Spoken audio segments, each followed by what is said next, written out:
Well, hello and welcome to the On It Not In It interview series podcast. I'm your host, Todd Eppert. Today I'm joined by John Chan, who is the co owner of the Durable Restoration Company. John, thank you so much for joining us. Would you like to kick us off with a brief background as to who you are and what you do? Sure. We actually started off as Durable Slate. It was a summer job for me back when I was in college. So I grew up in Columbus, Ohio. I went to college at UCLA. So I'd come back in the summers, and this was a summer job. And after I finished school, I really fell in love with it. I thought, wow, this is really interesting. Like restoring all these slate roofs, because that's what we did back then. We were a small little slate repair company that, dabbled a little bit into small little copper roofs and whatnot. But as time grew, we kind of morphed into a historic roofing company. So we did slate, clay tile, and copper, actually all kinds of sheet metal, but mainly copper. And then as customers asked us to do different things like their chimneys or whatnot, we started doing historic masonry. We did, copper kitchens and structural work. So we morphed into two different companies. One is Durable Slate, which does historic roofing, and Durable Restoration, which does historic restoration work, mainly historic masonry restoration, old lime mortars, terracotta, brownstones, limestones, brick patch, things like that, and also structural work. So that's how it's all come about. Awesome. Thanks for sharing that, John. And you mentioned the co owner side before we got started. Your brother's the other owner in the business. Do you guys kind of split responsibilities? Do you focus more on the slate roofing and he does more of the other stuff, or do you do it together? No, he's actually not really in the day-to-day activities. What he does is he gets all the licenses and he kind of sees everything from what I call like an exterior viewpoint. Because a lot of times when you run into a problem, you kind of butt your head against it, right? And it's real helpful. And sometimes you'll see this when you get advice from somebody. They say, "Hey, why don't you do that?" And you're like, "Wow, I totally missed that." So it's really nice to have somebody who's kind of outside of the day-to-day activities really see all the solutions. And that's one of the things that he does. What I do in the company is I do a lot of the forward-facing things, and I also sell a lot of large projects, either outside of the state or outside of the country. We have another guy, Gary Howes, who actually runs the day-to-day activities.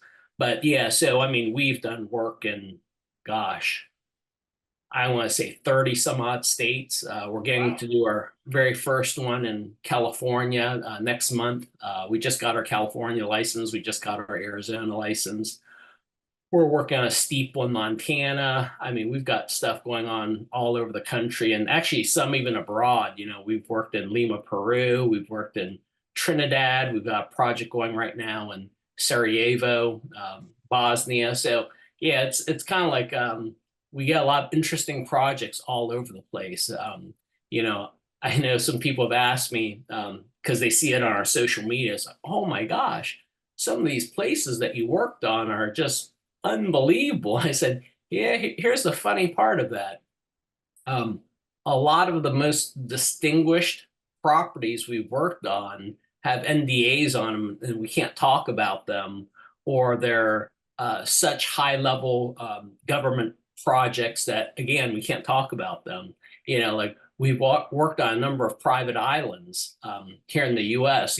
Not too many people know that there's private islands here in the US, but yeah, we actually can't discuss those projects. We can't show pictures or videos or anything else. But yeah, it's kind of interesting. But we have worked on extremely historic and fascinating projects all over. That's super cool, and I love the fact that a lot of businesses they transform, for lack of a better word, because of what their customers ask them to do. And it sounds like you guys have been willing to do what your customer wants you to do or asks you to do within a certain limitation. You're not just doing any kind of remodels or fixes. You're doing restoration, historical building work, which is super cool. I love that, and that's a unique spot that you're playing in, obviously, which is why you're world renowned. It sounds like. Right. So, in the very beginning, the only thing we did was slate repair. And then we started doing like these small little new roofs, but we wouldn't do anything too big. And I actually still remember the very first tile roof we did. One of our customers in Bexley in Columbus, she said, "Hey, I've asked you guys a number of times to work on my clay tile roof, and you keep declining. And I have all this work that you've been doing for my rental properties." She has a bunch of rental properties around OSU campus that have slate, and we've been fixing them. She's like, "You either fix my roof, I'm gonna have somebody else do all my slate roofs." She's like, "I'm tired of this." She's like, "I've had 11 companies out here. Nobody can fix my tile roof." And so I was just like, okay, well, we have to do something. So we went out there and, put up the ladder. There's not one missing tile, but yet inside her bathroom is a pouring leak. So we lift up the tiles and we see all the underlayment is gone. So we picked up and relayed about 2 squares of the tile and fixed her leak. Well, she lives in a very prominent house in Bexley with very prominent neighbors and friends. So all of a sudden, we got inundated with these clay tile roofs in Bexley. And that's how we started doing clay tile. And so one thing's always led to another. I remember a while back we had a really rough winter, and the homeowner asked, "Well, what are you guys going to do when you're all snowed in like this?" I said, "Well, we try and fabricate valleys, copper things, just for the just to stick in our backlog so that we have them all ready when it's ready to go." And she said, "Would you be interested in doing a copper kitchen for me?" And we're like, "Well, I guess we could. There's no reason why we can't." And we did this copper kitchen, and it got put in, was it Columbus Monthly? I can't remember the magazine. And then all of a sudden, people started calling us like, "Hey, can you do this? Hey, can you do this?" So we started doing all kinds of different copper work. And same thing with chimneys. People had leaky chimneys that we'd flash them, but the masonry was bad. And a lot of people don't understand the difference between modern masonry versus historic masonry. The mortars are different, the bricks are different, everything's much softer. So when you put hard mortars into an old chimney that has soft brick and soft mortars, well, you get all kinds of problems like the bricks spalling and popping the faces off, and all kinds of issues. So we realized this, and we got trained on how to do all this historic, not just chimney work, but stone patch, terracotta patch, different types of lime mortars. Right now we're doing one for the state of Maryland. It's the old Treasury building, and it's really, really old. So it's got these crushed oyster shells in it, and they're yeah. So we're doing this process that they did way back when, where we fired it, and we were using ground oyster shells in this mix to make sure that it's historically correct. And so, yeah, we've come a really long ways as far as what we've done, but it's all remained pretty historic. We don't do drywall, we don't do shingles, we don't do rubber.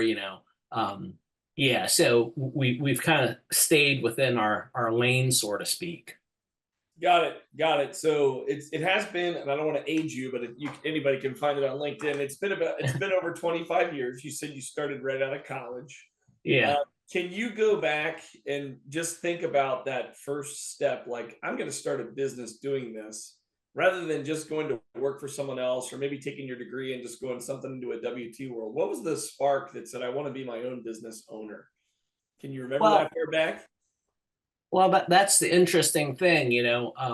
So durable slate was actually started by somebody else, and I was an employee. My brother was an employee, and we became partners in this business. And one evening, when we were doing our planning for the week, the guy that started the company said, "Hey, uh, I've had enough of this. And we're like, enough of what? He's like, you guys are selling all these big jobs. We got all these employees. I just want to work on a roof. I just want to, have something nice and small. So um, he actually wanted out. So we bought the company from him.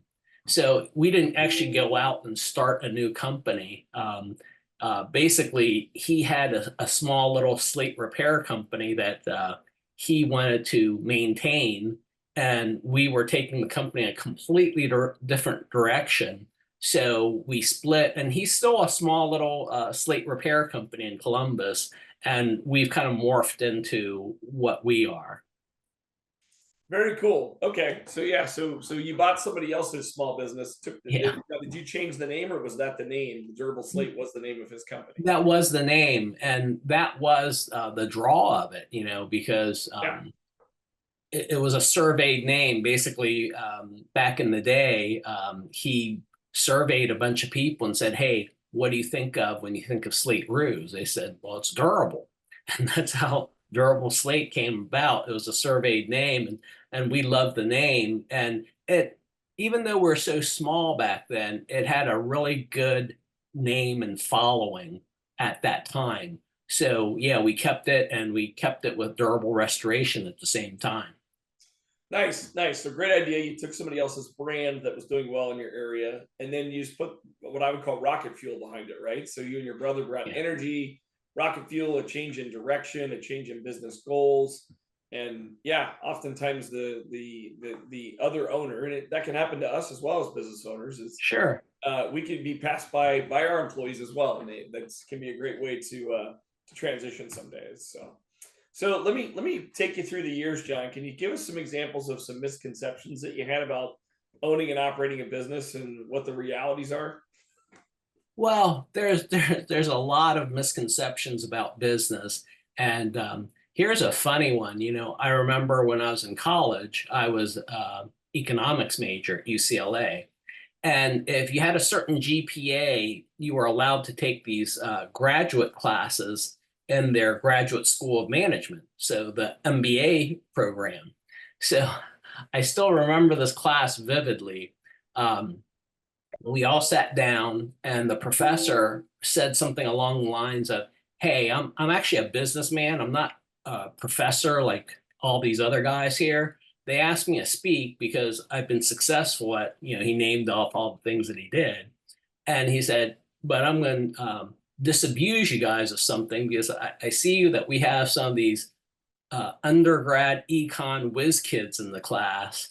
And, some of you guys might think you know it all because, you've done so well in your undergraduate studies." But he says, "Let me tell you something." He goes, "What you're studying in economics is all theory." He goes, "When you go out there, it's the real world. And I hate to tell you this, but everything that you've been studying here is worthless." He goes, "It doesn't apply in the real world." He goes, "You talk about supply and demand and what happens if you hold this constant or that constant." And he said, "Let me tell you something. In the real world, there's no holding anything constant. Everything's coming at you one after another." He goes, "So I'm going to teach you real business." And, I just sat there and saying, wow. I'm like, this guy makes sense because I remember, on those tests in economics, some of those questions, they're like, what would happen if you held supply constant and, all these hypotheticals. I'm thinking, but that can't happen. It's like, who cares what happens if you did? And I always had that in the back of my mind. So when I had that one class, it was like a breath of fresh air. And so that's one thing that you've got to learn as a business owner is that there's going to be constant curveballs thrown your way. You think you're going in one way and something blindsides you from the other. And where a lot of people have problems is they something happens and they react really fast without thinking, and it can often be the wrong answer and the wrong thing to do. The best thing to do is just take a step back and look at it and see it for what it is. It's a curveball. It's like you're on the mound and you see a pitch coming. It's a curveball. And if you think the ball's way out there and you swing at it, well, you're gonna miss. But if you just take your time and go, okay, that's gonna curve right back in on the plate. And if I smash it, I'm gonna hit a home run. But too often, guys see that curve and they jump out and they want to swing at something and they miss. And it's kind of a funny analogy, but you know, you're always going to be thrown curveballs. Just take your time, take a step back, and go, okay, what's happening here?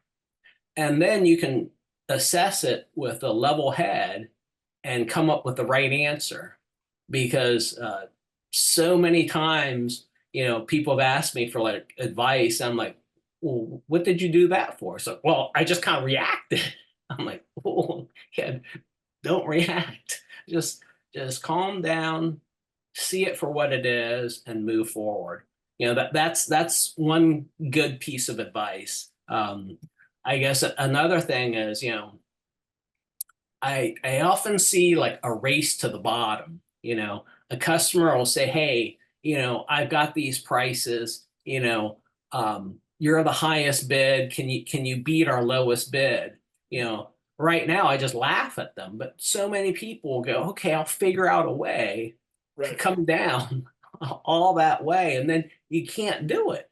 You can't possibly do it for that price. I remember one lady said something like that to me. And she said, hey, I got 3 bids. You all came highly recommended, blah, blah, blah, blah, blah. I'd like you to come. And it was a lot. It was about 30%, actually almost 40% off. And I started laughing. She said, what's so funny? I said, you honestly think that we could do that job at that price?